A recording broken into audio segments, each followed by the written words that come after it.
3 priorités. La première, rétablir l'ordre. La deuxième, rétablir l'ordre.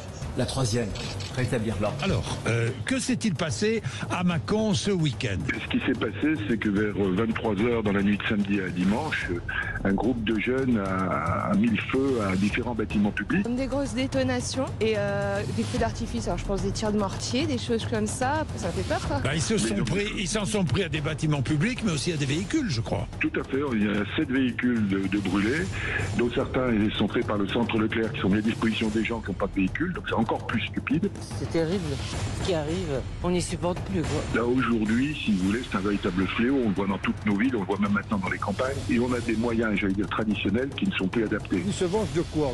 Non, c'est inadmissible. Moi, je suis révolté, révolté.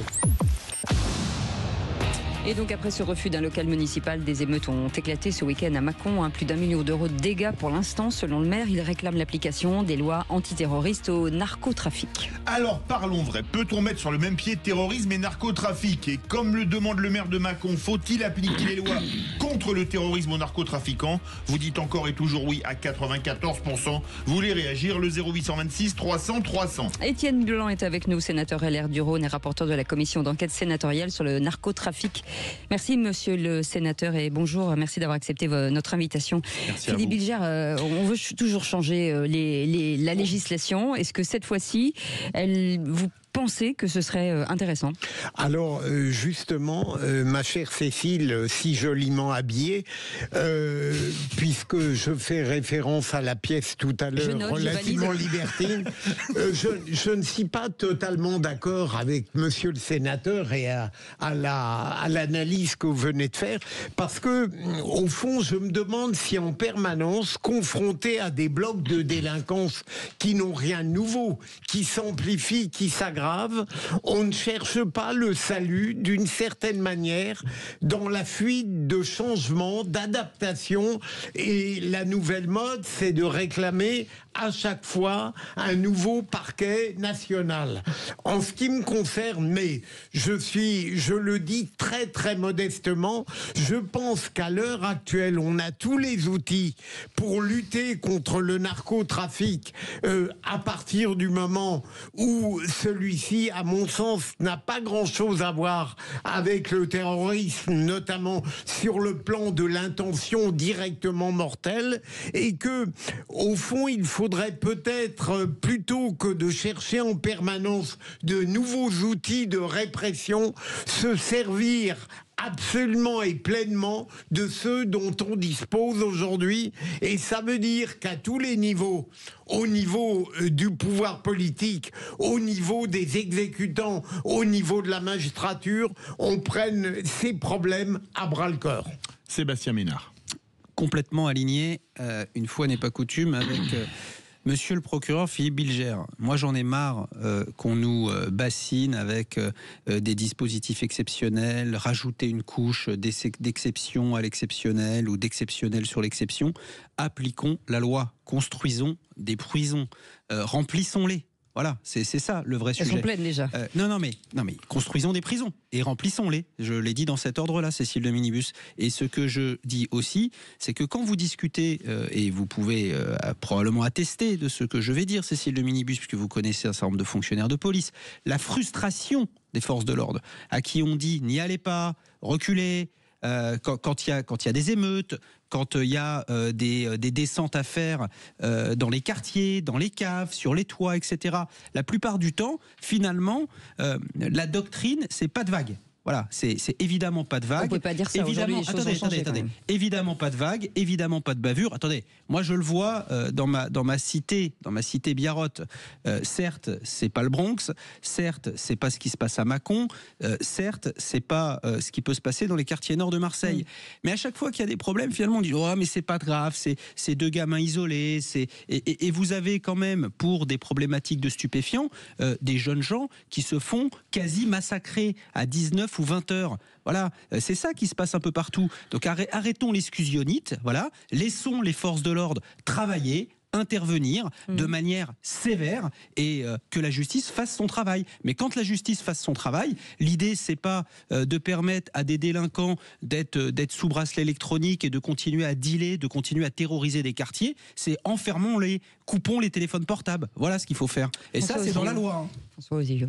Alors déjà, empathie pour le maire Jean-Patrick Courtois. On est un certain nombre à avoir connu ça dans la période compliquée de juillet 2023. Vous vous rappelez pourquoi ? Moi, c'est plusieurs millions d'euros qui ont été détruits, 2 bâtiments en l'occurrence. Donc je sais ce que c'est que les nuits compliquées à regarder les caméras de vidéoprotection et de se dire j'espère que ça va pas brûler. En revanche, pour moi, il y a 2 catégories d'élus. Et je le dis en toute franchise, et même si ça ne me vaudra pas forcément de l'amitié de certains de mes confrères maires. Il y a ceux qui pactisent avec le diable, qui sont prêts à tout accepter, à fournir même potentiellement des locaux ou un certain nombre de choses, comme ce ne fut pas le cas de Jean-Patrick Courtois. La paix sociale. Voilà, qui achète la paix. Et souvent, quand on achète la paix, on achète aussi des voix. Et ça permet aussi de repasser lors des prochains scrutins. Bizarrement, c'est parfois des villes dans lesquelles il y a moins de problèmes, ou quand il y en a, c'est parce que le maire, justement, a un peu changé de pied sur un certain nombre de sujets. Et il y a eu des scandales, genre tout ce que je dis est documenté et prouvé. Et d'autres qui ne cèdent pas au chantage, et ce fut le cas de Jean-Patrick Courtois, qui n'a pas voulu donner ce local et qui a résisté, parce que comme il l'a dit, on teste. Non, il a fourni un local qui ne leur convenait pas. Qui n'était pas celui qui convenait parce qu'on pouvait y accéder assez facilement, d'après ce que j'ai compris. Oui, c'est ça. En revanche, il le disait aussi lors de ses interviews, on teste en permanence la République, on teste les élus, on teste la laïcité, on teste tout un tas de sujets. Et donc, je pense qu'il faut toujours à chaque fois répondre avec énormément de fermeté. Parfois, hélas, ça se termine mal. Et ce fut le cas évidemment à Mâcon. Et ça se reproduira forcément. Je suis d'accord par contre avec ce qui a été dit concernant Sébastien et Philippe. L'arsenal existe déjà. Néanmoins, les bandits, les criminels ont toujours un temps d'avance, donc il faut quand même s'adapter et essayer pour le coup d'avoir cette fois-ci un temps d'avance de notre côté. Je donne l'information exacte concernant ce local. Ils voulaient un local indépendant pour eux, pour bénéficier de la législation qui interdit aux forces de l'ordre d'y rentrer sans commission rogatoire. C'est ça. Voilà. Alors Étienne Blanc, vous êtes sénateur LR du Rhône, rapporteur de la commission d'enquête sénatoriale sur le narcotrafic. Est-ce que la guerre, elle n'est pas perdue contre le narcotrafic quand on voit, comme le disait François Osillo, que certains élus pactisent avec le diable et que d'année en année, les crash tests de la République sont toujours au détriment de la République? Je tiens à rappeler que certains sont sous la menace, aussi des maires qui peuvent être sous la menace. Bien sûr. Étienne Blanc. Il faudrait prendre les choses avec beaucoup de pragmatisme. Moi, je viens d'entendre monsieur le procureur général Bilger, et le tel droit serait suffisant. Mais ce n'est pas nous, parlementaires, qui avons souhaité faire évoluer le droit. Ce sont les policiers qui nous ont expliqué qu'un certain nombre de règles de droit étaient insuffisantes. Ce sont des magistrats qui nous ont dit les difficultés qu'ils avaient à juger. Alors bien sûr, tout ça, il faut le placer dans un cadre général. Effectivement, il manque 30 000 places de prison en France, ça a été dit tout à l'heure.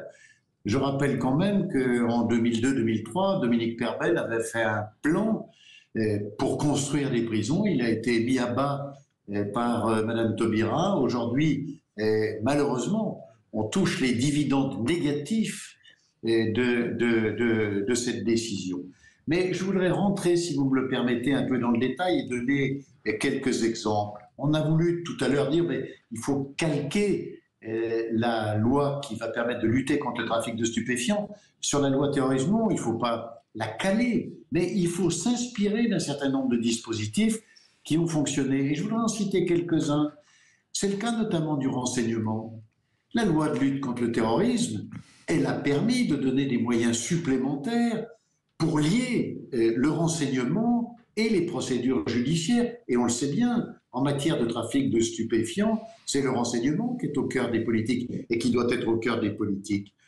La deuxième chose que nous faisons dans ce texte, nous permettons une meilleure coordination entre les différents services. Dans nos travaux de la commission d'enquête, on a constaté qu'en France, on travaille beaucoup en silo et dans le domaine de la lutte contre le terrorisme aussi. Et c'est pour ça que nous voulons créer un parquet national. Parce qu'il permettra de concentrer, de coordonner, d'identifier une politique nouvelle de lutte contre le narcotrafic. Au même titre, c'est le troisième sujet que je voudrais aborder avec vous, c'est la question du blanchiment. Aujourd'hui, grosso modo, on saisit pas loin d'1 milliard d'euros de biens qui proviennent de la criminalité organisée. On saisit moins de 300 millions et qui proviennent du trafic de stupéfiants. Et pourtant, le trafic de stupéfiants, c'est 6 milliards d'euros de chiffre d'affaires et grosso modo 3 milliards de résultats nets. Il faut aujourd'hui amplifier les politiques de lutte contre le blanchiment, mais donner des outils nouveaux. Et je voudrais vous en citer un. C'est ce qu'on appelle la procédure pour ressources inexpliquées. Dans un dispositif de trafic de stupéfiants, vous constatez qu'une personne s'est constituée un patrimoine, vous lancez cette procédure et c'est à elle de justifier les conditions dans lesquelles elle a fait ses acquisitions. C'est une demande très très forte des magistrats et des policiers. Puis quatrième élément, dans la lutte contre le terrorisme, on utilise des techniques spéciales d'enquête, les systèmes de balisage, les systèmes de surveillance satellitaire, pénétrer dans un téléphone, dans un ordinateur. Bien, les magistrats et les policiers nous demandent qu'il en soit de même pour la lutte contre le trafic de stupéfiants. Donc, vous avez raison, de manière générale, on manque de places de prison, on manque de moyens, on manque de personnel. Il n'empêche que sur un certain nombre de dispositifs législatifs, nous avons des faiblesses et qu'on peut y remédier. C'est ce que nous ferons le 28 janvier par l'adoption d'un nouveau texte qui, à mon avis, sera très utile. Allez, direction 0826 300 300 avec Christophe qui est avec nous. Bonsoir Christophe. Oui, bonsoir. Moi, je vais essayer de répondre à ce qui me semblait être la première question.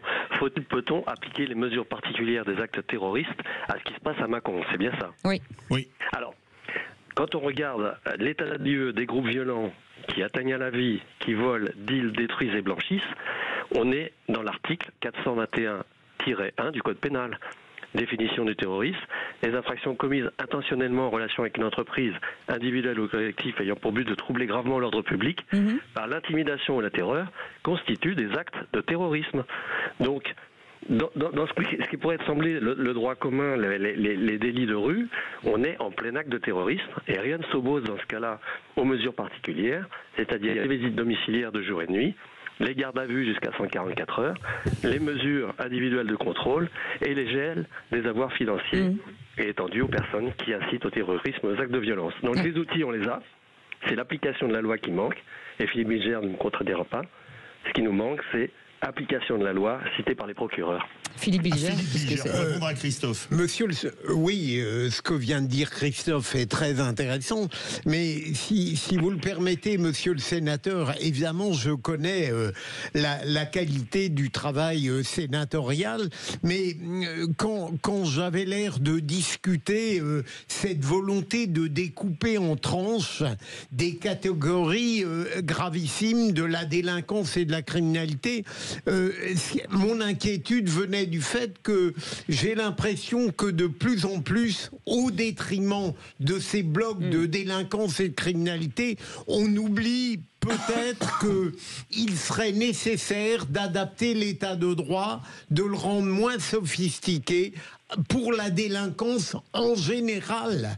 Et donc je crains que cet investissement ô combien compréhensible sur ces blocs de criminalité détourne la police ou les magistrats eux-mêmes de s'occuper de cette délinquance qui trouble infiniment plus nos concitoyens. C'est une question, pardon. Ah, très court, hein, monsieur le sénateur. Très très court parce qu'on a des questions. Oui, la question, est-ce que ce qui s'est passé à Mâcon relève de la qualification d'acte terroriste? Moi, je ne le crois pas. C'est une question qui pourrait juridiquement, évidemment, être discutée. Non, moi, ce qui m'a inquiété à Mâcon, c'est quoi? C'est que ça confirme ce que nous avons constaté avec mon collègue Jérôme Durin, sénateur de la Saône-et-Loire et président de la commission. C'est qu'aujourd'hui, la France est en train de basculer dans ce que l'on peut appeler un narco-État, et qu'un certain nombre de signes sont parfaitement inquiétants. Lorsque on cherche à faire pression sur le maire de Mâcon, c'est un peu comme la corruption. On s'attaque à la puissance publique. Et ça, c'est un des signes qui permet de qualifier la bascule vers un narco-État, et c'est terriblement inquiétant. Mais d'ici à qualifier cela d'acte terroriste, je crois qu'il y a un pas. François Ouzillot. Oui, regardez ce qui se passe dans les ports Anvers, Rotterdam, Le Havre, dockers corrompus, tués. Je crois que même, je ne sais plus si c'était en Belgique ou en Hollande, mais des hommes politiques il y a eu des tentatives d'assassinat de la part d'un certain nombre de mafias, et notamment la Mokro Mafia, qui est quand même très connue et qui s'implante de plus en plus. Donc il faut s'adapter. Donc je fais rappel à fine bouche sur la manière dont il faut s'adapter, que ce soit humain, matériel, financièrement, en termes d'armement, comme ce fut le cas en Amérique du Sud il y a un certain nombre de temps maintenant. Le 440, si j'ose dire, des narcotrafiquants, ils sont plus dans nos cités, hein. Ils sont à Dubaï, au Maroc, et c'est là-dessus qu'il faut agir. Et je vois que ce fut le cas, je crois, hier ou ce matin. Le chat, comme il se faisait appeler, va être extradé. Le patron du clan Yoda, je crois, va être extradé chez nous. Et donc voilà, c'est les accords de nouveau avec ces pays-là pour les déloger de là où ils se sont installés, de là où ils gèrent leur... Exactement, à la racine, effectivement, par le mal, et aussi au niveau financier, puisque c'est comme ça que ça tient. Merci beaucoup Étienne Blanc, sénateur LR du Rhône et rapporteur de la commission d'enquête sénatoriale sur le narcotrafic. Merci d'avoir accepté notre invitation. Christophe, vous restez avec nous, on fait une petite pause, on revient dans un instant avec le Qui c'est qui l'a dit. À tout de suite. Merci. Sud Radio, votre attention est notre plus belle récompense. Vos émissions sont toujours très riches. Quand je peux pas écouter le direct, je me fais le podcast le soir. Sud Radio, parlons vrai.